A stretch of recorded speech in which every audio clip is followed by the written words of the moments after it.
नमस्कार दोस्तों, मेरा नाम है दिवाकर और आप देख रहे हैं डिस्कवर न्यू। तो आज जैसे कि आप सभी देख पा रहे हैं स्क्रीन के ऊपर, हम आप सबके लिए लेके आ गए हैं education committees and commissions in India. तो आज की इस वीडियो में हम क्या करने वाले हैं, जो एजुकेशन कमीशन हमारे एग्जाम पॉइंट ऑफ व्यू के लिए जो इम्पोर्टेंट है उसको डिस्कस करने वाले हैं। तो जैसे कि आप सभी लोग जानते हैं, जो बीएड का एंट्रांस की डेट है वो काफ़ी क्लोज है। ऐसे में हमें क्या करना है, लास्ट टाइम में जो एजुकेशन कमीशन का जो रिवीजन है बहुत इंपॉर्टेंट है, और साथ ही साथ जो एजुकेशन कमीशन है, जो ये एजुकेशन कमीशन एंड कमेटी एक बहुत इंपॉर्टेंट रोल आपके एंट्रांस में प्ले करती है, क्योंकि यहाँ से हर बार बहुत से क्वेश्चन आपसे पूछे जाते हैं जो बहुत कुछ एक काफ़ी सिंपल से होते हैं।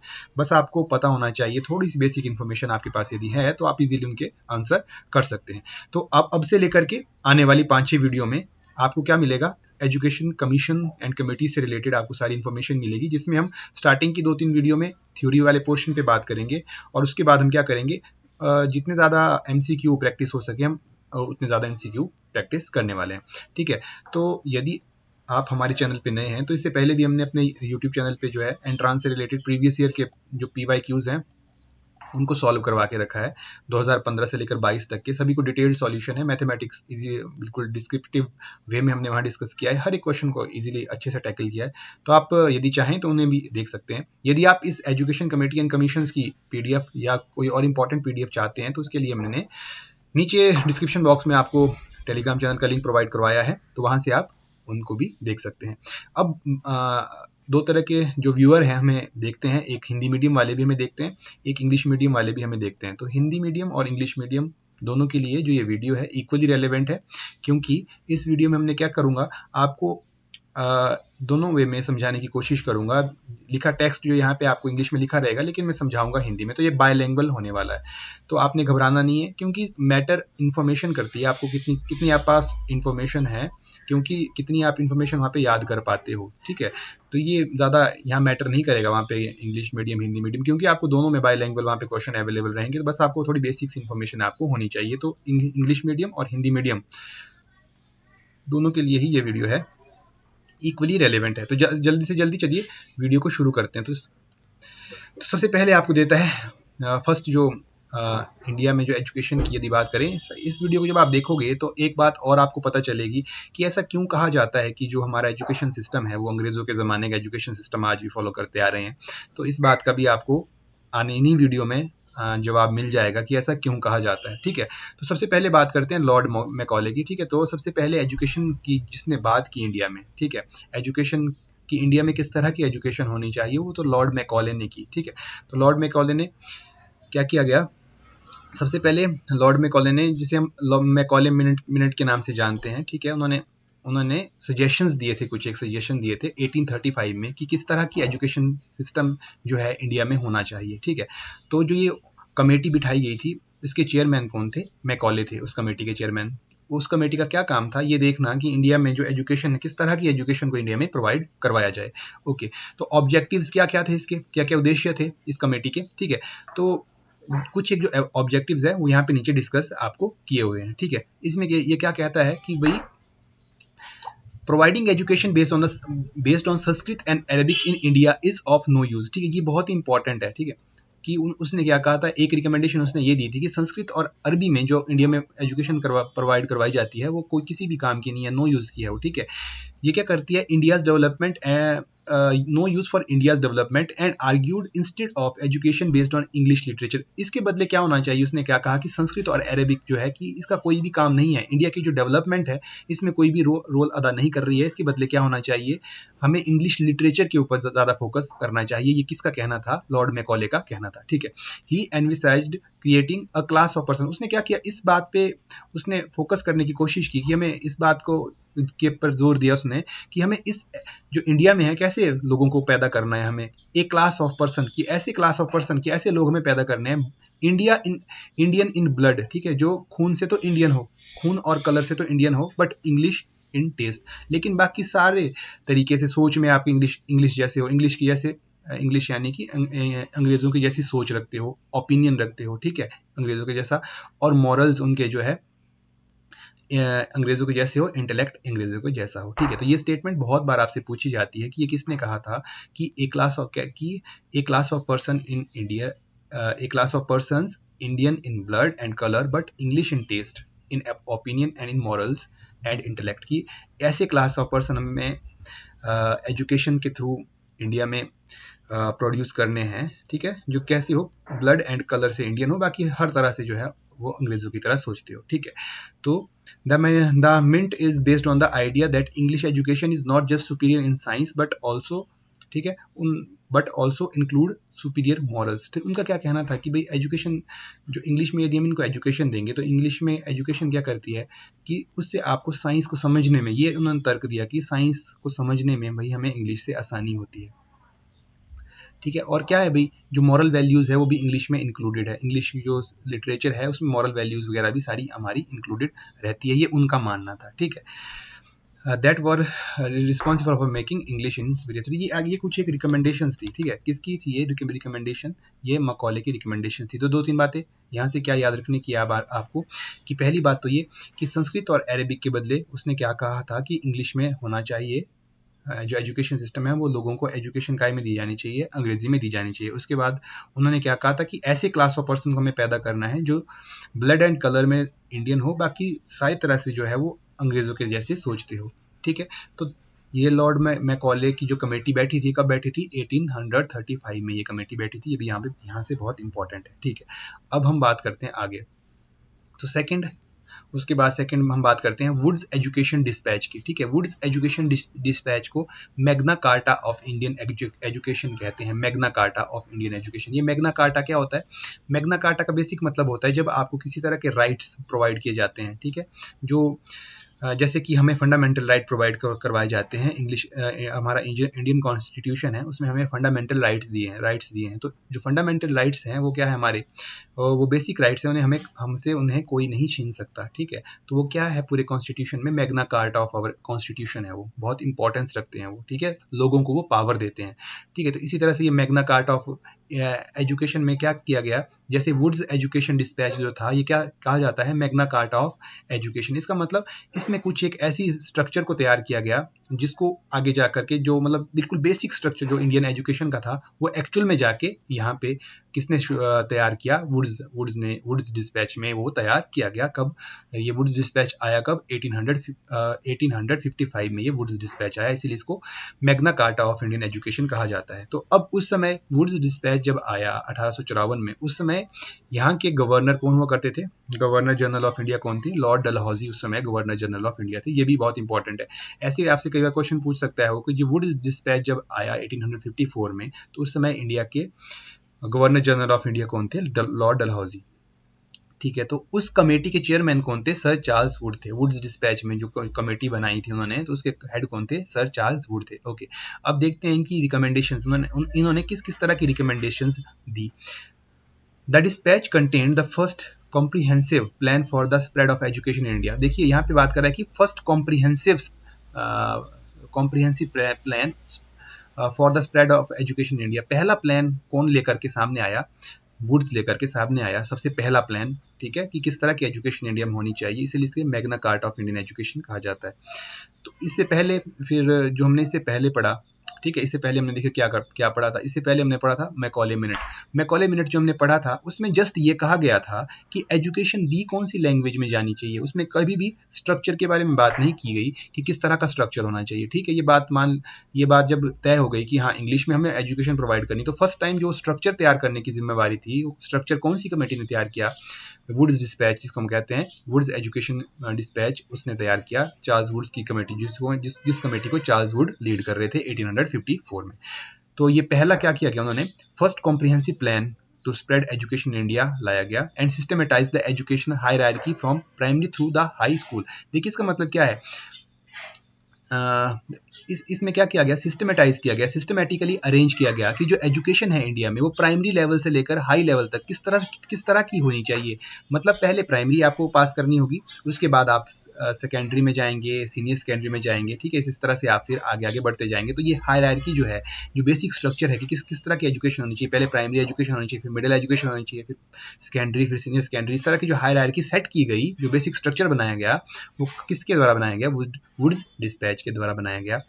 तो उसके बाद स्कूल के बाद आप कॉलेजेस एंड यूनिवर्सिटी को जाएंगे, ठीक है। The medium of instruction was optional both vernacular and English. Vernacular क्या होता है भाई? वर्नेक्युलर होता है मातृभाषा, ठीक है। तो जो मीडियम ऑफ इंस्ट्रक्शन है कि किस मीडियम में, कौन से माध्यम में आपको पढ़ाना है बच्चों को, वो दोनों माध्यम रखे गए। एक तो आपको जो आपकी स्थानीय भाषा है उसमें भी आप पढ़ सकते हो और इंग्लिश में भी आप पढ़ सकते हो। तो ये भी आपको इंपॉर्टेंट यहाँ से याद था कि जो वुड्स डिस्पैच था उसमें जो पढ़ाने का जो माध्यम था, मीडियम ऑफ इंस्ट्रक्शंस था, वो वर्नेक्युलर और इंग्लिश दोनों को रखा गया था, ठीक है। The first was encouraged at school level. First was मतलब वर्नेक्युलर, फर्स्ट क्या है यहाँ पे? वर्नेक्युलर है, पहले वर्नेक्युलर आ रहा ना ऊपर और बाद में इंग्लिश आ रहा है सेकंड नंबर पे। तो ये क्या कह रहा है? The first was encouraged at school level. School level पे जो एजुकेशन थी वो किस में दी जानी चाहिए? वुड्स डिस्पैच के अकॉर्डिंग वर्नेक्युलर लैंग्वेज, मातृभाषा में आपको स्कूल लेवल में जो इन्फॉर्मेशन है वो इन्फॉर्मेशन एजुकेशन प्रोवाइड करवा दी जानी चाहिए।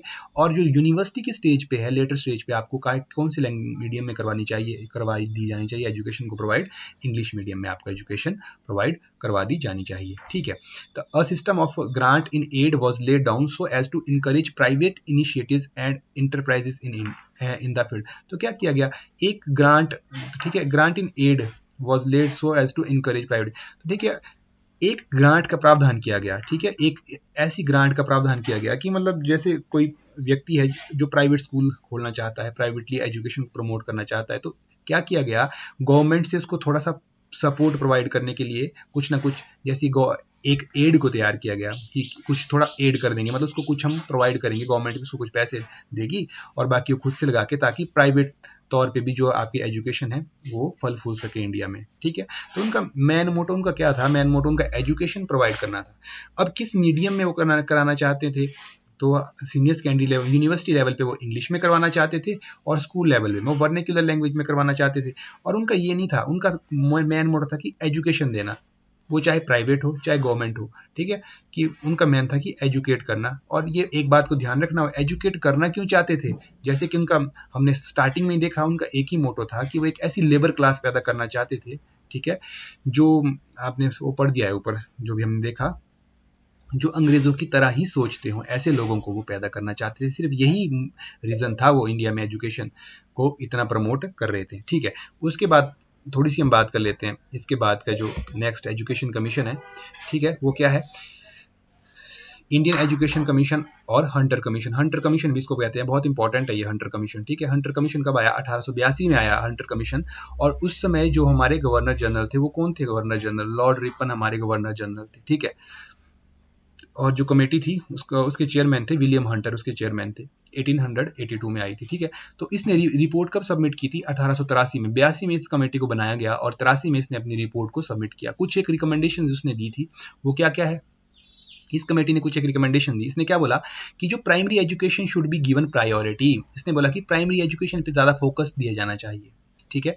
And the government should hand over the management of primary education to district and municipal board. देखिए, उसने क्या कहा कि जो प्राइमरी एजुकेशन है, ये सिर्फ प्राइमरी एजुकेशन की बात कर रहा है। पहली बात उसने बोला कि प्राइमरी एजुकेशन को क्या मिलनी चाहिए? प्रायोरिटी मिलनी चाहिए, ठीक है। उसके बाद कि हैंड ओवर कर दो प्राइमरी एजुकेशन को। किसको करना है हैंड ओवर? उसके मैनेजमेंट को, कि किस तरह से मैनेज करना है हमने प्राइमरी एजुकेशन को, उसके मैनेजमेंट को हैंड ओवर करना है। किसको? डिस्ट्रिक्ट एंड म्युनिसिपल बोर्ड्स को। डिस्ट्रिक्ट एंड म्युनिसिपल बोर्ड्स को क्या कर देना चाहिए? हमें मैनेजमेंट को हैंड ओवर कर देना चाहिए। और डिस्ट्रिक्ट और म्युनिसिपल बोर्ड को क्या करना है? और जो डिस्ट्रिक्ट और म्युनिसिपल बोर्ड को क्या करेगी? जो गवर्नमेंट है वो प्रोवाइड कराएगी फंड। कितना? जितना वो एजुकेशन में खर्च करते हैं, मान लो एजुकेशन में 100 रुपया खर्च करते हैं, तो उसका 100 रुपए का 1/3 किसको देना है? उन्हें गवर्नमेंट ने, डिस्ट्रिक्ट एंड म्युनिसिपल बोर्ड को 1/3 ऑफ जो टोटल फंड है एजुकेशन पे, वो किसको देना था? उन्हें डिस्ट्रिक्ट एंड म्युनिसिपल बोर्ड्स को देना था, ताकि वो क्या कर सके, जो भी ये गवर्नमेंट इंस्टीट्यूट है प्राइमरी लेवल के, ठीक है, इनको अच्छे से चला सके। तो पहली रिकमेंडेशन थी ये। पहले रिकमेंडेशन आपको समझ आ गई होगी। तो मेन क्या था हंटर का? प्राइमरी एजुकेशन को प्रायोरिटी देना। ये बात बहुत इंपॉर्टेंट है, ठीक है, प्राइमरी एजुकेशन वाली, कि किस पे फोकस करते किया हंटर कमीशन ने? प्राइमरी एजुकेशन पे फोकस किया, ठीक है। और मैनेजमेंट को किसको देने को कहा? डिस्ट्रिक्ट एंड म्युनिसिपल बोर्ड्स को देने को कहा। और उनको कितना फंड देना था गवर्नमेंट ने? 1/3 फंड देना था टोटल, ठीक है। तो which were to be provided 1/3 of its expenditure as grant in aid by the government. कि भाई उनको जो 1/3 जो फंड था वो गवर्नमेंट की ओर से मिलना था, ठीक है, एजुकेशन के लिए, जो उन्हें एजुकेशन पे खर्च करना था। अब बात करते हैं बी की। 2 types of high schools should be, ठीक है, इस्टेब्लिश, 2 तरह के हाई स्कूल बनाए जाने चाहिए भाई। कैसे कैसे 2 तरह के हाई स्कूल बनाए जाने चाहिए? तो जो एक तरह के हाई स्कूल है, one preparing student for vocational education, जो एक तरह का हाई स्कूल है उसमें क्या होनी चाहिए? सिर्फ वोकेशनल एजुकेशन होनी चाहिए। वोकेशनल एजुकेशन आप समझते हो? वोकेशनल एजुकेशन मतलब आपको प्रोफेशनली तैयार करना। जैसे कि आपको आजकल हम देखते हैं कि ITI है हमारे पास। ITI क्या करती है? आपको इलेक्ट्रीशियन बनाती है, इलेक्ट्रीशियन, ठीक है, इलेक्ट्रीशियन बनाती है हमें, और क्या बनाती है? फिटर बनाती है, ठीक है, और प्लम्बर, ठीक है, कारपेंटर, इस तरह की ये सारी की सारी की एजुकेशन क्या है? वोकेशनल एजुकेशन है, जो आपको सोसाइटी में सर्वाइव करने में जो हेल्प करती है, उनको हम वोकेशनल एजुकेशन कहते हैं। तो इनका क्या कहना था जी? सेकंड रिकमेंडेशन उन्होंने क्या दी कि 2 तरह के इंस्टीट्यूट होना चाहिए। कहाँ पे? हाई स्कूल लेवल पे। देखिए प्राइमरी स्कूल लेवल पे इन्होंने क्या बोला? प्राइमरी स्कूल के लिए उन्होंने बोला कि इनको प्रायोरिटी मिलनी चाहिए प्राइमरी स्कूल वालों को, और उनके मैनेजमेंट को हैंड ओवर करना चाहिए डिस्ट्रिक्ट एंड म्युनिसिपल बोर्ड्स को। और हाई स्कूल के लिए उन्होंने क्या कहा? हाई स्कूल के लिए उन्होंने ये कहा कि जो हाई स्कूल है, जैसे ये हाई स्कूल है ना, ठीक है, इसकी 2 कैटेगरी होनी चाहिए भाई। एक वोकेशनल वाली कैटेगरी होनी चाहिए, और दूसरी किस तरह की कैटेगरी होनी चाहिए? Other providing literary education leading up to the entrance examination for the university. दूसरी में कैसे होनी चाहिए? लिटरेरी एजुकेशन होनी चाहिए, एजुकेशन, ठीक है। लिटरेरी एजुकेशन का मतलब वही एजुकेशन जो आप पढ़ रहे हो, मतलब आपको पढ़ाया जाना चाहिए। वोकेशनल के अलावा आपको बुक्स पढ़ाई जानी चाहिए, अदर सब्जेक्ट्स पढ़ा दिए जाने चाहिए। तो मतलब इनका ये कहना था कि हाई स्कूल पे ही ये डिसाइड कर लो कि आपने वोकेशनल करना है या लिटरेरी एजुकेशन के थ्रू आपने यूनिवर्सिटी वगैरह हायर एजुकेशन लेना चाहते हो। तो जो हायर एजुकेशन में जाना चाहते हैं उनके लिए लिटरेरी एजुकेशन वाली थी, और जो वो प्रोफेशनल एजुकेशन में जाना चाहते थे उनके लिए वोकेशनल वाला ये वाला था, ठीक है। तो हाई स्कूल आपने देख लिया कि प्राइमरी स्कूल के लिए क्या करना चाह रहे थे। मैं थोड़ा कलर चेंज कर लेता हूँ थोड़ा सा इसका, ओके, थोड़ा सा इसका मैं ब्लू रख देता हूँ। ओके, तो ये देखा आपने कि प्राइमरी स्कूल के लिए क्या करना चाहते थे और हाई स्कूल के में क्या क्या हिसाब किताब था। उसके बाद सी टाइप का क्या बोलते हैं? The government should withdraw itself. Okay, थोड़ा सा नीचे आ जाते हैं अब। क्या कहना था भाई इसका? अगले वाले क्या बोला था? The government should withdraw itself from the school and college education as far as could be possible, and every effort should be made to encourage private enterprises in this field. ये क्या बोल रहा था कि गवर्नमेंट को क्या करना चाहिए? जो स्कूल एंड कॉलेजेस में जो एजुकेशन प्रोवाइड करवाई जाती है ना, इनसे दूर रहना चाहिए, मतलब इनके मैनेजमेंट में इंटरफेयर नहीं करना चाहिए, और इनका प्राइवेटाइजेशन जितना हद तक हो सके प्राइवेटाइजेशन करो। तो मतलब उसने प्राइवेटाइजेशन पे भी फोकस किया, एजुकेशन के प्राइवेटाइजेशन पे भी फोकस किया, ठीक है। और क्या करना चाहिए? हमें इनकरेज करना चाहिए। देखो यार क्या कह रहा है? Encourage private enterprises in this field by the system of liberal grants in aid. मतलब उनको कुछ ना कुछ एड हमें गवर्नमेंट प्रोवाइड करे, उनको कुछ हेल्प प्रोवाइड करे प्राइवेट इंस्टीट्यूट खोलने में। मान लीजिए उनके कोई यदि व्यक्ति स्कूल खोलना चाहता है, तो यदि स्कूल खोलने की कॉस्ट यदि उसको 1 करोड़ पड़ रही है, ठीक है, यदि 1 करोड़ से कॉस्ट पड़ रही है, तो गवर्नमेंट ऐसा करे कि उसको लोन प्रोवाइड करे 1 करोड़ का, ठीक है, या 50 लाख का लोन प्रोवाइड करे, इस तरह से, ताकि उसको ये स्कूल खोलना ईजी हो जाए, मतलब, ठीक है। इसको बोलते हैं हम एड, ठीक है। तो डी पार्ट क्या बोलता है? Female education should be emphasised. जो फीमेल एजुकेशन है उस पर जोर दिया जाना चाहिए। एम्पेसाइज का मतलब जोर दिया जाना चाहिए। Which was most inadequate outside the presidency town. क्योंकि जो महिला की जो एजुकेशन थी ना, प्रेसिडेंसी जो टाउन होते थे उनके, प्रेसिडेंसी टाउन के अलावा, प्रेसिडेंसी जैसे दिल्ली थी, सॉरी बॉम्बे थी, और कलकत्ता प्रेसिडेंसी थी, मतलब ये मेन सीट्स होती थी अंग्रेजों की। यहाँ पे जो गवर्नर जनरल वगैरह यहाँ बैठा करते थे वो, मतलब, तो जहाँ जहाँ गवर्नर जनरल वगैरह रहेंगे वहाँ ज़्यादा डेवलपमेंट होगी। इसका मतलब वहाँ पे एजुकेशन जो थी औरतों की उतनी बुरी कंडीशन में नहीं थी, थोड़ा बहुत पढ़ पा रही थी, हालांकि नहीं पढ़, नाम मात्री थी वो जो पढ़ पा रही थी, लेकिन फिर भी कुछ ना कुछ पढ़ पा रही थी वहाँ पे उन एरियाज में जो औरतें थी।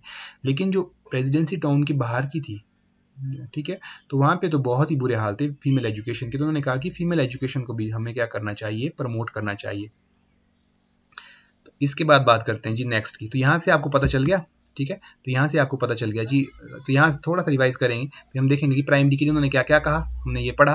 सेकेंडरी के लिए हायर स्कूल के लिए 2 टाइप के स्कूल बताए, वोकेशनल एंड लिटरली एजुकेशन वाले। और उसके बाद उन्होंने देखा कि उन्होंने क्या बोला कि गवर्नमेंट को विड्रॉ करना चाहिए अपने आप को, कहाँ से? स्कूल एंड कॉलेजेस से, उनमें इंटरफेरेंस कम करनी चाहिए और प्राइवेटाइजेशन करना चाहिए, और उनको ग्रांट प्रोवाइड करा दी जानी चाहिए, ठीक है। और साथ ही साथ उन्होंने बोला कि फीमेल एजुकेशन को हमें क्या करना चाहिए? प्रमोट करना चाहिए, क्योंकि उनकी कंडीशन भाई खराब है, ठीक है। ये हमने पढ़ दिया। अब हम बात करते हैं फोर्थ वाले की। फोर्थ क्या कह रहा है? Indian university commission. Indian university commission कब आया भाई? 1902 में आया, ठीक है। थोड़ा सा कलर चेंज कर लेता हूँ। 1902 में आया, देखता हूँ ये चल रहा है, ये भी नहीं दिखेगा शायद आपको, मैं इसका कलर रेड ही रखता हूँ। ओके, तो उस समय कौन था जी हमारा गवर्नर जनरल? गवर्नर जनरल तो नहीं कहेंगे 1902 में, कि 1902 में क्या 1800 एक्चुअली हुआ क्या, 1857 की जब क्रांति हुई तो उसमें क्या हुआ, कंपनी का रूल जो था, COM कंपनी का जो रूल है वो क्या हो गया, एंड हो गया, कंपनी रूल जो था वो डिक्लाइन हो गया। ठीक है, उसके बाद कंपनी का जब रूल था तो इंडिया में क्या हुआ करते थे, गवर्नर जनरल ऑफ इंडिया। ठीक है, 1857 की जब क्रांति हुई तो उसके बाद कंपनी का रूल हट गया, तो गवर्नर जनरल ऑफ इंडिया है, उसके बदले उनको अब क्या कहने कहा जाने लगा, वॉइस रॉय कहा जाने लगा। ठीक है, वॉइस रॉय उनको कहा जाने लगा। तो वॉइस रॉय कौन था हमारा, इंडियन यूनिवर्सिटी कमीशन जब इस्टेब्लिश हुई 1902 में, उसमें इंडिया का वॉइस रॉय था लॉर्ड कर्जन। ये भी आपको याद रखना, ये भी इंपॉर्टेंट है। ठीक है, जो कमेटी बनी थी इंडियन एजुकेशन कमीशन 1902 में, तो उस कमेटी के हेड कौन थे, थॉमस रिले उस कमेटी के हेड थे। इंडियन यूनिवर्सिटी कमीशन को किसने हेड किया था, थॉमस रिले ने। ये भी आपके लिए इंपॉर्टेंट है। उसके बाद उन्होंने कुछ एक रिकमेंडेशन दी थी इस कमेटी ने, वो रिकमेंडेशन क्या क्या है अब उनको देखते हैं। उन्होंने क्या कहा, रीऑर्गेनाइजेशन ऑफ एडमिनिस्ट्रेशन। हमें क्या करना चाहिए भाई, ये जो एडमिनिस्ट्रेशन है उसको रीऑर्गेनाइज करना चाहिए हमें। एडमिनिस्ट्रेशन मतलब जो एजुकेशन को देखता है कि किस तरह की एजुकेशन होनी चाहिए हमारी, उसके लिए जो एडमिनिस्ट्रेशन उन्होंने तैयार किया था मॉनिटर करने के लिए या सुपरवाइज करने के लिए, उसमें कुछ चेंजेस करने की उन्हें ज़रूरत महसूस हुई कि उसमें कुछ चेंजेस करने चाहिए। Systematic supervision of affiliated college, जो जितने भी कॉलेज को एफिलिएशन वो देते थे कि ये कॉलेज एफिलिएटेड है, उनका क्या होना चाहिए, सिस्टमैटिक सुपरविजन होना चाहिए। मतलब उनको उनका निरीक्षण होना चाहिए, बार बार उनका निरीक्षण होते रहना चाहिए कि वहाँ पे किस तरह की एजुकेशन प्रोवाइड करवाई जा रही है। उसके बाद क्या बोला, imposition of moral well defined conditions of affiliation, और क्या होनी चाहिए, वेल डिफाइंड कंडीशन होनी चाहिए। यदि आपको किसी कॉलेज को, मान लीजिए कल के दिन में कॉलेज खोल रहा हूँ, तो मेरे को कुछ एक कंडीशंस को सेटिस्फाई करना पड़ेगा यदि मुझे अपने कॉलेज को खोलना है। तो वो जो कंडीशंस होनी चाहिए कॉलेज को खोलने के लिए, एफिलिएशन की जो कंडीशन होनी चाहिए वो कैसी होनी चाहिए, मॉरल होनी चाहिए और वेल डिफाइंड होनी चाहिए। ठीक है और उसके बाद डी की बात करता है, substantial changes in करिकुला and in the method of examination. कुछ एक चेंज किए जाना चाहिए, किस में, करिकुलम में कुछ चेंज होना चाहिए, और मेथड ऑफ एग्जामिनेशन जिस तरह से लिए जाते थे उनमें भी कुछ चेंज करने की जरूरत है, ये उसने रिकमेंडेशन दी थी। तो उस समय लॉर्ड कर्जन थे, तो Lord Curzon pass the university commission act, उन्होंने इसको पास किया, and on the basis of recommendations of commission इन 1904 में क्या कर दिया, 1902 में ये कमीशन बना ना, तो 1904 में क्या किया गया, इस एक्ट को जो रिकमेंडेशन थी इनको पास कर दिया गया, किसके द्वारा, लॉर्ड कर्जन के द्वारा। To bring out improvement in higher education and equal grant of 5 lakh rupees was the only useful provision of this act. तो इसमें क्या किया गया, to bring the improvement, higher education में इम्प्रूवमेंट लाने के लिए थी ये। तो ठीक है, तो जो इंडियन यूनिवर्सिटी कमीशन है, पहली बात तो ये हायर एजुकेशन से रिलेटेड है, इससे हायर एजुकेशन से रिलेटेड है आपके, ये हायर एजुकेशन में इम्प्रूवमेंट को लाने के लिए ये इस यूनिवर्सिटी कमीशन को बनाया गया था। ठीक है, जैसे कि नाम से भी पता चल रहा है आपको यूनिवर्सिटी कमीशन, तो हायर एजुकेशन की इम्प्रूवमेंट के लिए। तो इसमें जितनी भी उन्होंने ये जो रिकमेंडेशंस दी थी इनको मान लिया किसने, लॉर्ड कर्जन ने 1904 में। और फिर उन्होंने क्या किया, उन्होंने 5 लाख रुपए की ग्रांट प्रोवाइड की, एनुअल ग्रांट मिलनी चाहिए भाई यूनिवर्सिटी को। ठीक है, तो ये भी 5 लाख रुपए की ग्रांट का प्रोविजन भी किसमें था, इंडियन यूनिवर्सिटी कमीशन में था। तो ये कुछ एक रिकमेंडेशंस थी इंडियन यूनिवर्सिटी कमीशन की। ठीक है, तो यहाँ से आपको ये कुछ एक बातें जो है याद रखनी है। वैसे जितना भी यहाँ पे लिखा गया है ना, जो मैं आपको बता रहा हूँ और जो यहाँ लिखा हुआ है, ये बिल्कुल बेसिक सी नॉलेज है, बेसिक और इंपॉर्टेंट नॉलेज। इतना आपको मिनिमम पता होना ही होना चाहिए यदि आपको थोड़ा सा वहाँ पे क्वेश्चंस को अटेम्प्ट करना है। तो कोशिश करना इस पीडीएफ को एकदम अच्छे से पढ़ने की। जो कुछ एक चीज़ें मैंने अंडरलाइन कर रहा हूँ या कुछ एक चीज़ें आपको ऐसा बोल रहा हूँ कि ये इंपॉर्टेंट है, उनको नोट डाउन करना। ठीक है, और खुद से एक बार पढ़ना इसको, पीडीएफ को, और जो आपको इंपॉर्टेंट लगे उसको नोट डाउन करना। जो हिंदी मीडियम वाले हैं, जैसे मैं हिंदी में बोल रहा हूँ तो हिंदी में वो चीज़ों को नोट कर सकते हैं साथ साथ जैसे जैसे मैं बोल रहा हूँ। ठीक है, और अपने पास ही नोट्स तैयार कर सकते हैं। उसके बाद बात करते हैं कलकत्ता यूनिवर्सिटी कमीशन, और इसी कलकत्ता यूनिवर्सिटी कमीशन को क्या बोलते हैं हम, सैडलर कमीशन। कई बार ऐसे पूछते हैं कि Sadler commission is also known as Calcutta university commission. ठीक है, तो और या क्वेश्चन पूछेंगे कि Sadler commission was established in, कि भाई कब इस्टेब्लिश हुई थी सैडलर कमीशन, तो 1917 में। या पूछेंगे वो कलकत्ता यूनिवर्सिटी कमीशन कब इस्टेब्लिश हुई, 1917 में। तो उस समय वॉइसरॉय कौन थे इंडिया के, चेम्सफोर्ड थे उस समय कौन, वॉइसरॉय ऑफ इंडिया। तो ये भी आपको पता होना चाहिए। अच्छा, उसके बाद बात करते हैं उस कमीशन, तो 14 सितंबर 1917 को ये कमीशन को इस्टेब्लिश किया गया था, और उसके कौन थे चेयरपर्सन, माइकल सैडलर थे कमेटी के अध्यक्ष। ठीक है, यूनिवर्सिटी कमीशन के जो प्रेसिडेंट थे वो कौन थे, माइकल सैडलर। ओके, अब हम बात करते हैं कि कुछ रिकमेंडेशन इसने भी दी, कुछ एक रिकमेंडेशन। अब देखना, अब ये जो रिकमेंडेशन आप पीछे से पढ़ते आ रहे हो कि इस तरह से हमारे हाई स्कूल होने चाहिए। ठीक है, हमने देखो स्टार्टिंग में हमने क्या पढ़ा कि प्राइमरी स्कूल होने चाहिए। ठीक है, प्राइमरी स्कूल में वर्नेक्युलर लैंग्वेज आपको पढ़ाई जानी चाहिए। उसके बाद होने चाहिए आपके जो हाई स्कूल एजुकेशन होनी चाहिए, और हाई स्कूल को 2 पार्ट में हमने डिवाइड किया। तो आप क्या देखते हो, कुछ इसी तरह का स्ट्रक्चर आज भी तो आप देखते हो सोसाइटी में। हमारे पास आज प्राइमरी स्कूल है, ठीक है, हमारे पास आज हाई स्कूल है। हाई स्कूल में आप देखते हो +1 +2 में, यदि कहीं कहीं आपने नोटिस किया होगा, एक सब्जेक्ट होता है ITES, ठीक है, ITES आपको पढ़ाया जाता है। ये वोकेशनल सब्जेक्ट है, ठीक है, ये वोकेशनल सब्जेक्ट है। और ITES के अलावा कई बार इलेक्ट्रॉनिक्स आपको पढ़ाया जाता है किन्हीं स्कूलों में, ठीक है, इलेक्ट्रॉनिक्स की एजुकेशन दी जाती है। इसके अलावा कई बार आपको डीजल मैकेनिक की दी जाती है एजुकेशन। कई बार आपको गाड़ी से रिलेटेड, जैसे क्या कहते हैं उसे, मुझे नहीं मालूम, पर लेट मी रिमेंबर, मुझे भी याद नहीं आ रहा, ठीक है। तो गाड़ी को रिपेयर करने वाला वो भी काम आपको सिखाया जाता है +1 +2 में कुछ एक स्कूल्स में, ठीक है। ऑटोमोबाइल, ओके, ऑटोमोबाइल जिसको हम कहते हैं, ठीक है, ऑटोमोबाइल। तो ये सारे के सारे क्या है, ये वोकेशनल सब्जेक्ट हैं। और ये आपको पता है वोकेशनल सब्जेक्ट की रिकमेंडेशन किसने दी थी भाई? हंटर ने दी थी, ठीक है। तो हम क्या देख रहे हैं कि 1900 जो हंटर 1882 का कमीशन है, तो 1882 में जो रिकमेंडेशन दी थी वो हम आज 2023 में उन्हीं के साथ चले हुए हैं। तो इसीलिए हम क्या कहते हैं भाई, कि हम आज भी अंग्रेजों का ज़माने का एजुकेशन का सिस्टम है वो फॉलो करते आ रहे हैं। दूसरी साइड आप वो देखते हो भाई, जो नॉर्मली हम पढ़ते हैं 10वीं 12वीं पास करते हैं, वो वोकेशनल के अलावा जो लिटरल एजुकेशन थी वो सेकंड पार्ट में हमने डिस्कस अच्छे से की थी।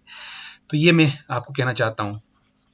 इस तरह से लोग कहते हैं कि हम पुराने ज़माने का एजुकेशन सिस्टम आज ही फॉलो कर रहे हैं। हालांकि जो नया एजुकेशन सिस्टम आया उसके बाद से काफ़ी चेंजेस इसमें ले आए, काफ़ी हद तक चेंज इसको किया गया है, लेकिन फिर भी बहुत सा जो पार्ट है इसका अभी भी ओवरलैप करता है हमारा ब्रिटिशर्स के साथ, ठीक है। अब इस वाले को देखना, आपने सेटलर वाले को नोटिस करना और थोड़ा रियलाइज़ करने की कोशिश करना कि अच्छा ऐसा ऐसा ही तो होता है हमारे साथ। और ये कमीशन देखना कब का है, 1917 का कमीशन है, ये 1917 का कमीशन है, आज़ादी से पहले का। अब देखिए क्या बोलते हैं, कुछ रिकमेंडेशन इसने दी है कि क्या क्या रिकमेंडेशन थी है। School course of the 12 year should be introduce, कि भाई 12 साल का स्कूल होना चाहिए। 12 साल का स्कूल होता है, बिल्कुल होता है। +2 करते हैं हम, आज की नहीं करते हैं भाई, करते हैं +2। तो इसने कहा कि 12 साल का होना चाहिए school. A student should be admitted to university only after passing the intermediate examination and the intermediate school were to remain free from control of the university, ठीक है। इंटरमीडिएट, फिर इसने एक और स्कूल की बात की कि यूनिवर्सिटी से जाने से पहले आपको क्या करना है, एक इंटरमीडिएट स्कूल, इंटरमीडिएट एग्जामिनेशन को पास करना है, ठीक है। और एक इंटरमीडिएट स्कूल के बाद आप यूनिवर्सिटी जा सकते हो, ठीक है। और वो जो इंटरमीडिएट स्कूल है वो यूनिवर्सिटी के अंडर नहीं आएगा भाई, वो इंटरमीडिएट स्कूल, ये ऐसा कुछ कहना चाहता है आपसे, ठीक है। तो जैसे यूनिवर्सिटी जाने से पहले हम आज क्या करते हैं, आज हम कॉलेज पढ़ते हैं, ठीक है। हालांकि वो कॉलेज आज यूनिवर्सिटी के अंदर आते हैं, पर वो ये क्या कह रहा था, ये कह रहा है कि भाई इसने ये रिकमेंडेशन दी कि यूनिवर्सिटी के अंदर वो नहीं होने चाहिए। इस तरह से कुछ बोल रहा है कि उसके बाद ही आप यूनिवर्सिटी जा सकते हो, जब आप इंटरमीडिएट जो एग्जामिनेशन के थ्रू इंटरमीडिएट स्कूल में आप जाओगे, प्लस 12 साल के कोर्स करने के बाद, या 12 साल के कोर्स में वो इंक्लूडेड होगा, उसके बाद आप यूनिवर्सिटी जा पाओगे। For the purpose of high school and intermediate education separate board should be established. High school का भी अलग बोर्ड होगा, ठीक है। इंटरमीडिएट एजुकेशन जो आपको दी जाएगी हाई स्कूल के बाद यूनिवर्सिटी जाने से पहले, उसका बोर्ड अलग होगा। ये उसकी रिकमेंडेशंस थी, ठीक है। अब बात करते हैं दूसरी क्या रिकमेंडेशन थी। Degree course should be of 3 years duration. तो डिग्री कोर्स कितने को होनी चाहिए, 3 साल की। अब बताओ भाई, जो बीएससी है आज कितने साल की है, बीएससी होगी आपकी, बीए हो गई, ठीक है, बीकॉम हो गई, ये कितने साल की हैं। ये डिग्री कोर्स जो है हमारे कितने साल के, 3 साल के। तो किसकी रिकमेंडेशन है ये, इस माइकल सैडलर की, ठीक है। माइकल सैडलर की रिकमेंडेशन 1917 की रिकमेंडेशन है, आज़ादी से पहले की, ठीक है। By teaching universities by teaching universities and affiliated university should be replaced as far as possible, ठीक है, एज फार एज पॉसिबल। उसके बाद किसकी बात कर रहा है भाई ये, वेट अ मिनट, थोड़ा सा मैं इसको ना नीचे कर देता हूँ ताकि आपको आगे की भी अच्छे से दिख पाए। ओके, अब बात करते हैं जी।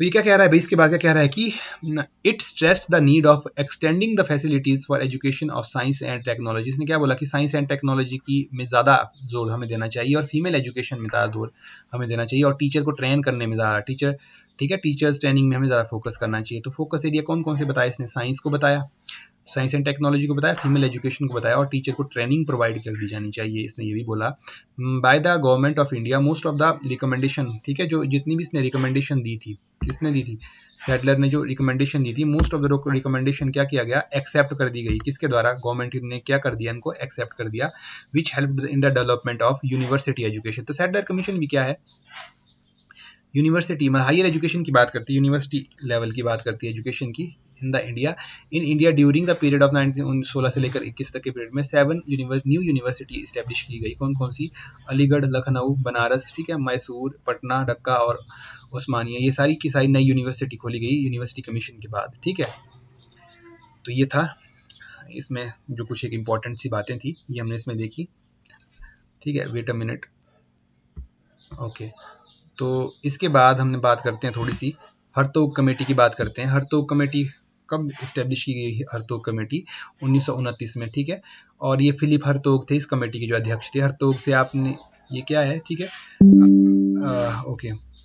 अब क्या करना है हमें, तो उस समय की यदि हमें वॉइस रॉय की बात करूं तो उस समय कौन थे वॉइस रॉय, इरविन थे उस समय, कौन थे, वॉइस रॉय ऑफ इंडिया थे। तो इसकी मेन फाइंडिंग्स क्या थी, क्या क्या रिकमेंडेशन दी, कि इसने भी सेम बोला, भाई हरतोग ने क्या बोला कि प्राइमरी एजुकेशन जो है उसको ज्यादा अटेंशन की जरूरत है। देखना, आप एक बात नोटिस करते जाना कि वो कमेटियां नोटिस करना कि पर्टिकुलर कमेटी ने कहाँ पे फोकस करने को ज्यादा कहा, या ये वाली कमेटी क्या ये हायर एजुकेशन से रिलेटेड थी या फिर ये प्राइमरी एजुकेशन से रिलेटेड। जैसे हंटर कमीशन हमने देखा कि उसने बोला कि प्राइमरी एजुकेशन को ज्यादा प्रमोशन मिलनी चाहिए। यूनिवर्सिटी कमीशन हमने 1902 की जिसमें देखा, उसने यूनिवर्सिटी एजुकेशन, हायर एजुकेशन पे ज्यादा फोकस करने की हमें जरूरत है इसकी बात की। तो हर एक एजुकेशन कमीशन ने किस पे ज्यादा फोकस करने की बात की, ये भी आपको पता होना चाहिए, ठीक है। तो इसने क्या किया, इसने क्या बोला कि प्राइमरी एजुकेशन को ज्यादा अटेंशन की जरूरत है, ठीक है, ठीक है। और इसने क्या बोला कि जो एजुकेशन है बिल्कुल कंपलसरी करना, इसको जरूरी नहीं है कि इसको कंपलसरी किया जाए कि आपको पढ़ना ही पड़ेगा, ठीक है। Only deserving student should allow to go into high schools, मतलब पढ़ना, जो पढ़ने वाला काम है उन्हीं को, इसने बोला कि उन्हीं को पढ़ने वाला काम करना चाहिए जो डिजर्विंग है, जिनका पढ़ने में इंटरेस्ट है। मान लो जिनका पढ़ने में इंटरेस्ट नहीं है, जो एवरेज है, तो उनको क्या करना चाहिए, the intermediate education and the average student after 8 class, उनको शिफ्ट कर देना चाहिए किसमें, वोकेशनल एजुकेशन में। तो इसने ऐसा नहीं बोला कि भाई आपको कंपलसरी एजुकेशन की 12वीं करनी है, आपको 10वीं करनी है। इसने ये बोला कि 8वीं के बाद आप क्या कर सकते हो, यदि किसी का मन नहीं है पढ़ने का, हायर एजुकेशन में जाने का, उनको आप वोकेशनल कोर्सेज कराओ ताकि वो आगे जा करके अपने गुजारे लायक सोसाइटी से जो है वो अर्न कर सके, ठीक है। तो पहली बात इसने कहाँ फोकस किया, और दूसरी बात इसने कौन सी क्लास के बाद वोकेशनल एजुकेशन को इंट्रोड्यूस करने की बात की, 8th क्लास के बाद, ये भी आपको याद रखने की जरूरत है, ठीक है, ओके। अब इसके बाद हम बात करते हैं Wardha scheme of basic education की। वर्धा स्कीम भाई बहुत इंपॉर्टेंट है। वर्धा स्कीम भी कब आई थी, 1937 में आई थी। कौन थे इस कमेटी के अध्यक्ष जो थे, अब देखिए दो चेयरपर्सन आएंगे आपके पास। अब जो कमेटी थी ये, ठीक है, बेसिक एजुकेशन पे जो वर्धा कमेटी थी, कमेटी के अध्यक्ष थे कौन, जाकिर हुसैन थे, डॉक्टर जाकिर हुसैन, इस बात का ध्यान रखना। अच्छा, अब कहाँ कंफ्यूज होंगे, अभी मैं बताता हूँ कहाँ कंफ्यूज होंगे। 31 जुलाई 1937 को क्या किया भाई, महात्मा गांधी जी ने क्या किया, एक आर्टिकल पब्लिश किया, किसमें, हरिजन में। हरिजन क्या थी, उनकी एक पत्रिका थी हरिजन, उसमें उन्होंने एक आर्टिकल को पब्लिश किया। तो किससे रिलेटेड था वो article, an all Indian national education conference was held on October 22-23 1937 में। और क्या किया गया, एक उस आर्टिकल जो उन्होंने पब्लिश किया, तो उसके बेसिस पे क्या किया गया, एक ऑल इंडिया नेशनल कॉन्फ्रेंस को आयोजित किया गया। किसके ऊपर, जो कि फोकस कर रही थी, किसके ऊपर कॉन्फ्रेंस होनी थी, education, national education, Indian national education की, इंडिया में किस तरह की नेशनल एजुकेशन होनी चाहिए, उसके ऊपर एक कॉन्फ्रेंस होनी थी, ठीक है। तो कब होनी थी वो, अक्टूबर 22-23 1937 को वो होनी थी, ठीक है। तो जो उस कॉन्फ्रेंस था, ठीक है, उस कॉन्फ्रेंस का नाम क्या दिया गया, कॉल्ड वर्धा एजुकेशन कॉन्फ्रेंस। क्या कहा गया उसको, वर्धा एजुकेशन कॉन्फ्रेंस कहा गया। एंड द उस जो कॉन्फ्रेंस के जो प्रेसिडेंट थे, कौन थे कॉन्फ्रेंस के प्रेसिडेंट, खुद कौन थे, महात्मा गांधी उस कॉन्फ्रेंस के क्या थे, प्रेसिडेंट थे, ओके। महात्मा गांधी कौन थे, उस कॉन्फ्रेंस के प्रेसिडेंट थे, ठीक है। अब अभी मैंने क्या कहा, मैंने एक प्रेसिडेंट आपको कहा, डॉक्टर जाकिर हुसैन। अब देखिए थोड़ा सा यदि इसमें आगे बढ़े, इट अपॉइंटेड ए कमेटी, ठीक है, इस बात को ध्यान देना, इस appointed a committee to prepare a detailed syllabus in spirit of the resolution under the presidentship of doctor Zakir Hussain. अब देखिए जो वर्धा एजुकेशन कॉन्फ्रेंस थी जो 1937 में हुई, क्यों हुई वो, क्योंकि महात्मा गांधी जी ने हरिजन एक पत्रिका थी, उसमें एक लेख पब्लिश किया था जो इंडिया की एजुकेशन की बात करता था, एजुकेशन की स्थिति के ऊपर बात करता था। तो उस आर्टिकल के बेसिस पे एक कॉन्फ्रेंस करवाई गई जिसका नाम रखा गया नेशनल वर्धा एजुकेशन कमीशन, उस जो कॉन्फ्रेंस थी उस कॉन्फ्रेंस को हेड किया महात्मा गांधी ने। लेकिन उस कॉन्फ्रेंस ने क्या बोला कि एक हम कॉन्फ्रेंस में ये निर्णय लिया गया कि एक कमेटी बनाएंगे। तो उस कॉन्फ्रेंस ने जो कमेटी बनाई, उस कमेटी का जो अध्यक्ष थे, उस कमेटी के अध्यक्ष थे डॉक्टर जाकिर हुसैन, उस कमेटी के अध्यक्ष थे। ठीक है, तो ये मैं आपको कहना चाहता था कि यहाँ आप कंफ्यूज मत होना कि प्रेसिडेंट कौन था कॉन्फ्रेंस का और कमेटी का अध्यक्ष कौन था। कमेटी का जो प्रेसिडेंट थे वो थे doctor Zakir Hussain. Wardha education basic scheme की जो वर्धा वाली कमेटी थी उसके डॉक्टर जाकिर हुसैन उसके प्रेसिडेंट थे कमेटी के। लेकिन जो वर्धा कॉन्फ्रेंस हुई, कॉन्फ्रेंस के कौन थे? महात्मा गांधी थे। ठीक है, तो इन्होंने क्या कहा, इन्होंने भी कुछ एक रिकमेंडेशंस दी कि किस तरह की एजुकेशन हमें चाहिए, किस तरह की एजुकेशन होनी चाहिए। ठीक है, तो इनके हिसाब से किस तरह की एजुकेशन होनी चाहिए भाई? To promote basic handicraft in the syllabus. उन्होंने क्या बोला कि हस्तकला जो होती थी हमारी, ठीक है, बुनाई कढ़ाई वगैरह हो गई, या हाथ से काम करने वाले जो हाथ से काम क्राफ्ट था, हैंडीक्राफ्ट जिसको हम कहते हैं, उसको प्रमोट करने की बात की कि उसको स्कूल में वो होना चाहिए। ठीक है, devising way for coming into contact with the life of community around the school through service and thereby actually building up the school community. उसने क्या बोला कि जो आपने उसने क्या बोला कि इस तरह के सब्जेक्ट होना चाहिए कि जो हमारे आसपास की कम्युनिटी है उनके साथ हम टच में आ पाए, उनके साथ हम मिलजुल पाए, उनके साथ हम अपनी एजुकेशन को शेयर कर पाएँ, कि इस तरह का कुछ हमारा एजुकेशन में कुछ प्रोविजन होनी चाहिए भाई। ठीक है, introducing the teaching through Hindi from standard 2 to standard introducing teaching through Hindi. ठीक है, हिंदी में आपको पढ़ाया जाना चाहिए। कहाँ से? दूसरी से लेकर आपको 7वीं कक्षा तक जो, ठीक है, ये आपको हिंदी में पढ़ाया जाना चाहिए। इससे ठीक है, तो इसके बाद में उन्होंने क्या बोला, to remove the teaching of English from early in school and bringing it only from standard 8। उन्होंने क्या बोला कि 8वीं क्लास, ये बात को ध्यान रखना कि वर्धा वाली स्कीम ने बोला था कि 8वीं क्लास के बाद आपकी इंग्लिश शुरू हो जानी चाहिए। उससे पहले आपको एक तो वर्निकुलर लैंग्वेज जो मातृभाषा होती है, पहली क्लास में अगर मान लो आप है तो वर्निकुलर लैंग्वेज में, दूसरी के बाद 7वीं तक आपको क्या होना चाहिए भाई? आपको हिंदी में आपको एजुकेशन प्रोवाइड की जानी चाहिए। फिर 8वीं और उसके बाद आपको इंग्लिश में एजुकेशन प्रोवाइड करवा दी जानी चाहिए। इंग्लिश में भी आप वहाँ पढ़ सकते हो फिर स्कूल में। ठीक है, the first 7 year of schooling be organised as an individual integrated part of a free and compulsory nationwide. उन्होंने क्या बोला कि जो 7 साल है, पहले के स्टार्टिंग के 7 साल जो है एजुकेशन की, वो कैसे होनी चाहिए? फ्री एंड कंपल्सरी होनी चाहिए। फ्री मतलब उस टोटल का जो टोटल एक्सपेंडिचर है, कौन उठाएगा उस एक्सपेंडिचर को? पूरा का पूरा सरकार उठाएगी। फ्री होना चाहिए पूरे के पूरे थ्रू आउट नेशन में। वो बेसिक जो एजुकेशन है आपकी 7 साल तक की, एक जब से आप स्कूल जाते हो उससे 7 साल तक की, वो फ्री होनी चाहिए। ये कुछ एक रिकमेंडेशंस थी, किसकी? वर्धा स्कीम की रिकमेंडेशंस थी। इसके बाद हम बात करते हैं सार्जेंट प्लान की। ठीक है, ये 1944 में आया था, जॉन सार्जेंट कमेटी के अध्यक्ष थे। तो उन्होंने क्या किया, उन्होंने भी रिकमेंडेशंस दी। क्या क्या रिकमेंडेशंस थी? Primary education for children between 3 to 6 year of age, 3 से लेकर 6 साल तक के बच्चों के लिए भी एजुकेशन होनी चाहिए। देखते हो आप नर्सरी, यूकेजी, एलकेजी वगैरह जो देखते हो आप, बच्चों को 3 साल से हम डाल देते हैं स्कूल में। ठीक है, तो ये कब की रिकमेंडेशन है? ये आप देख रहे हो सार्जेंट प्लान की रिकमेंडेशन है, 1944 की आज़ादी से पहले की रिकमेंडेशन है, जो हम आज ही फॉलो करते आ रहे हैं। 3 से लेकर 6 साल तक के बच्चे स्कूल भेजने को उन्होंने कहा था कि अर्ली एजुकेशन। ठीक है, for all children between age 6 to 14 universal compulsory and free and primary education. उन्होंने कहा कि 6 से 14 साल के जो बच्चे हैं उनको फ्री कंपल्सरी एजुकेशन की बात उन्होंने की थी। ठीक है, high school education for 6 year, high school education for 6 years beginning from the selected student after the high. उसके बाद क्या होनी चाहिए भाई? 6 साल की क्या होनी चाहिए? हायर एजुकेशन होनी चाहिए। ठीक है, जो हायर एजुकेशन कब से शुरू होगी आपकी? जब आपकी जो बेसिक एजुकेशन है जो 6 से 14 साल वाली वो कंप्लीट हो जाएगी। उसके बाद आपकी हायर एजुकेशन 6 साल वाली, उसके बाद 6 साल और आपको लगाने हैं हायर एजुकेशन के लिए। ठीक है, after the higher secondary examination for selected student university of 3 years beginning. ठीक है, तो उसके बाद जब आप हाई स्कूल पास कर दोगे उसके बाद आप 3 साल का क्या में चले जाओगे? यूनिवर्सिटी कोर्सेज में आप इनरोल कर जाओगे।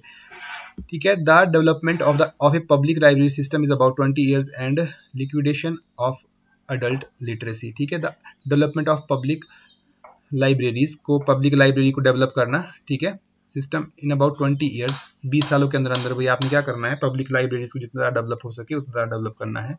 And liquidation of adult literacy, और लिक्विडेशन ऑफ लिटरेसी मतलब हुआ कि जितने ज़्यादा लोगों को आप लिटरेट कर पाओ। लिक्विडेशन ऑफ एडल्ट इलिटरेसी मतलब इलिटरेसी को ख़त्म करना हमने। ठीक है, अगले 20 सालों में इलिटरेसी को भी खत्म हो जानी चाहिए। Required for the implementation and continuation of the scheme full provision for the proper training of the teacher. इसकी पूरी तरह से अप्लाई करने के लिए, शुरू करने के लिए हमें क्या करना चाहिए भाई, टीचर को ट्रेनिंग प्रोवाइड करवा दी जानी चाहिए, उसके बाद ही भाई इस पे काम शुरू होना चाहिए। ठीक है, creation of employment bureaus, employment bureau शुरू किए जाने चाहिए, एम्प्लॉयमेंट ब्यूरो, ताकि लोगों को रोजगार मिल सके। तो एम्प्लॉयमेंट ब्यूरो भी किसके अंदर, किसने बोला था इसको, सार्जेंट ने बोला था। ठीक है, तो ये कुछ एक जो एजुकेशन कमीशन थी हमारी, प्री इंडिपेंडेंट एजुकेशन कमीशन भी इनको हम बोलते हैं। तो प्री इंडिपेंडेंट एजुकेशन कमीशन हमने पढ़ ली इस वीडियो में। तो इससे अगली वीडियो में हम क्या पढ़ेंगे, आफ्टर इंडिपेंडेंस हमने कौन कौन सी कमीशंस थी। तो आज की वीडियो को यदि मैं फटाफट से थोड़ा सा रिवाइज करूं तो इसमें हमने सबसे पहले देखा मकौले मिनट देखा जो 1835 में आया। ठीक है, तो इसने किस किस बात पे ध्यान दिया कि संस्कृत और अरबी के बदले यहाँ पे क्या होनी चाहिए, इंग्लिश पे हमें फोकस करना है। ठीक है, ऐसे लोगों को तैयार करना है जो ब्लड और कलर से इंडियन हो, बाकी पूरी तरह से अंग्रेज हो वो। ठीक है, और उन्होंने ये कहा कि इंग्लिश में इसलिए पढ़ाया जाना चाहिए क्योंकि इंग्लिश सुपीरियर है भाई। ठीक है, और जो साइंसेज हैं, साइंसेज काय में हमारे पास इंग्लिश में है, इंग्लिश से हम साइंसेज को बेटर समझ सकते हैं, ये उनका नज़रिया था, जबकि ऐसा बिल्कुल नहीं है। हम हिंदी में भी बेटर अंडरस्टैंडिंग के साथ साइंसेज को समझ सकते हैं, और बहुत से लोग हिंदी मीडियम में भी साइंस पढ़ते हैं, ये हमने देखा है, ये हम देखते भी हैं। ठीक है, उसके बाद वुड एजुकेशन डिस्पैच की बात करें तो 1854 में आया था, इसे Magna Carta of Indian education भी कहते हैं। सर चार्ल्स वुड इसके क्या कौन थे, अध्यक्ष थे इस कमेटी के, और लॉर्ड डलहौजी उस समय क्या कौन थे, गवर्नर जनरल ऑफ इंडिया थे। ठीक है, इसने क्या किया, इसने बेसिक स्ट्रक्चर को तैयार किया कि किस किस तरह का होना चाहिए भाई। ठीक है, इसने बोला कि जो प्राइमरी एजुकेशन है वो मातृभाषा में होनी चाहिए, जो यूनिवर्सिटी एजुकेशन है वो इंग्लिश लैंग्वेज में होनी चाहिए, और प्राइवेट लोगों को एड दी जानी चाहिए, ताकि वो इनिशिएटिव प्राइवेट लोग भी इसमें एंटर कर सके एजुकेशन वाली फील्ड में। इसके लिए उनको एड प्रोवाइड कर दी जानी चाहिए। उसके बाद हमने देखा इंडियन एजुकेशन कमीशन, जिसको हम हंटर कमीशन भी बोलते हैं। 1882 में लॉर्ड रिपन उस समय थे वॉइस रॉय ऑफ इंडिया 1882 में, तो विलियम हंटर थे उस कमेटी के अध्यक्ष। तो कुछ एक हमने देखी, तो उन्होंने बोला कि प्रायोरिटी दी जानी चाहिए प्राइमरी एजुकेशन को, मैनेजमेंट को ट्रांसफर किया जाना चाहिए डिस्ट्रिक्ट एंड म्यूनिसिपल बोर्ड को, और हाई स्कूल जो स्कूल है उनको दो कैटेगरी में डिवाइड किया जाना चाहिए, वोकेशनल और लिटरेरी एजुकेशन। वोकेशनल वाले में बच्चों को तैयार किया जाना चाहिए उनको सर्वाइव करने के लिए सोसाइटी में, लिटरेरी वाले में हायर एजुकेशन के लिए बच्चों को तैयार किया जाना चाहिए। ठीक है, उसके बाद उन्होंने बोला कि भाई जो सरकार है, सरकार को स्कूल और कॉलेज में दाखिल मतलब ज़्यादा इंटरफेरेंस नहीं करनी चाहिए। ठीक है, प्राइवेटाइजेशन की ओर हमें ज़्यादा फोकस करना चाहिए, फीमेल की एजुकेशन की बात करनी चाहिए भाई। ठीक है, इसकी बैटरी भी खत्म होने वाली है मुझे लगता है। तो इस तरह से उन्होंने बात की। उसके बाद हमने यूनिवर्सिटी कमीशन देखा 1902 का, लॉर्ड कर्जन उस समय कौन थे, वॉइस रॉय ऑफ इंडिया थे। ठीक है, उन्होंने कुछ एक बातें की जो हमने यहाँ पे पढ़ी। ठीक है, सिस्टमेटिक सुपरविजन होना चाहिए भाई कॉलेजेस का, जो एफिलिएशन दी जानी चाहिए, कुछ कंडीशंस के बेसिस पे हमें एफिलिएशन यूनिवर्सिटीज़ को देनी चाहिए। सेटलर कमीशन देखा हमने, जिसको यूनिवर्सिटी कमीशन बोलते हैं, यूनिवर्सिटी। ठीक है, उसमें देखा कि किस किस तरह के 12 साल का कोर्स होना चाहिए भाई, डिग्री कोर्सेज किस तरह से होने चाहिए। तो ये सब चीज़ें हमने क्या देखी। ठीक है, तो उसके बाद कुछ एक यूनिवर्सिटी खोली सेटलर कमीशन के बाद, कुछ एक 6-7 यूनिवर्सिटी खोली, इनके नाम यहाँ पे लिखे हुए हैं आपके पास। हरतोग कमेटी के समय कौन थे, वॉइस ऑफ इंडिया इरवन थे, 1929 में यह आया था। तो इस तरह से इन्होंने भी क्या बोला था कि प्राइमरी एजुकेशन को अटेंशन देने की ज़्यादा ज़रूरत है, वोकेशनल जो कोर्सेज है उसमें बच्चों को 8वीं क्लास के बाद हमें इनरोल करना है। फिर हमें डॉक्टर जाकिर हुसैन